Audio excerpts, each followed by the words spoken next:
Hey guys, today I'm in the void, and I wanted to talk about believing people. So for me, believing people means that what people say is the truth, usually, right? And this video is more going to be focused on believing people's feelings, right? Believing what people tell you in terms of their feelings. Now, what this means for me is that when people tell you that they're okay with things, they're okay with things, right? We go through this every day. Is it okay that I'm leaving right now? Is it okay that I'm staying this late? Is it okay that I'm taking this from you? Is it okay that I'm leaving this here, right? All of those things, questions, very plausible, very common. Now, when people say yes, there's a rank of believability that you have to go through, right? Am I leaving my scooter at your house for 3 days? That's maybe okay. You know what I mean? We're good friends. It's believable. It's just my scooter. It's fine. Okay. Now, what if I am leaving my scooter at your house for 2 years? That's the plan, right? And we're not even the best of friends. Is it okay? How weird is it to say no? This is factor number two, right? How plausible is it? How well do I know you? I mean, I guess within this, it's how well do I know you? Like, how hard is the ask? How much work does it take from you? Can I leave my cat at your house for 2 years? Probably not, unless you're one of my best friends. Now, what this means really is just that an amount to which you should believe people, and I think it's very, very high, but it's not 100%, right? Like everything, the extremes, they don't matter, right? And so when things are just inherently harmful to people, right? Like you cannot conceive of a situation in which something is beneficial to someone, right?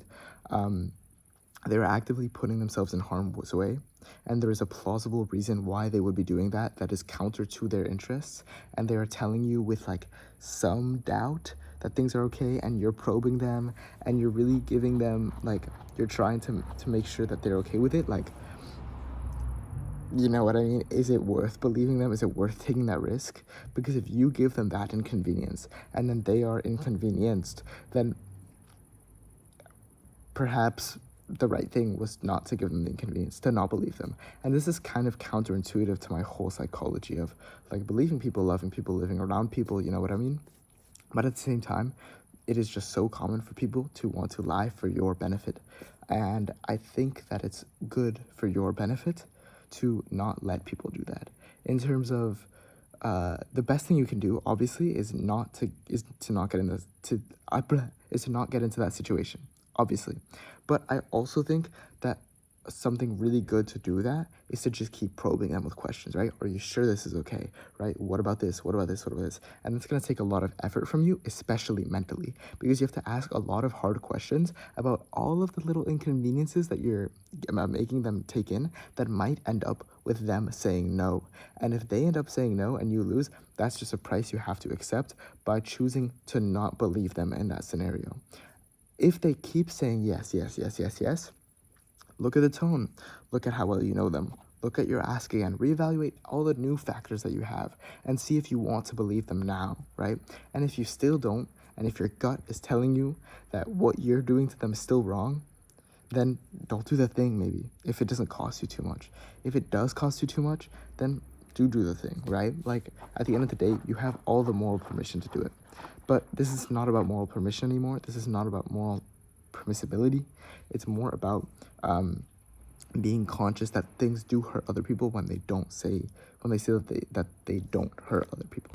It's like a thing of tact, right? Like if you tell your spouse like to, wait for you somewhere for 4 hours, and they're your spouse and they haven't seen you in 2 weeks, and you think that a spouse would look bad if they didn't wait for their spouse after 2 weeks of not seeing them for 4 hours, that's a reason why you would not want, why you would want to wait for your spouse, even though you wouldn't want to, right? It's something that's counter to yourself. Waiting for somebody is like more or less never pleasant. You know what I mean? Even if you say like, I have my book, I have my music, like I have Wi-Fi, like it's fine.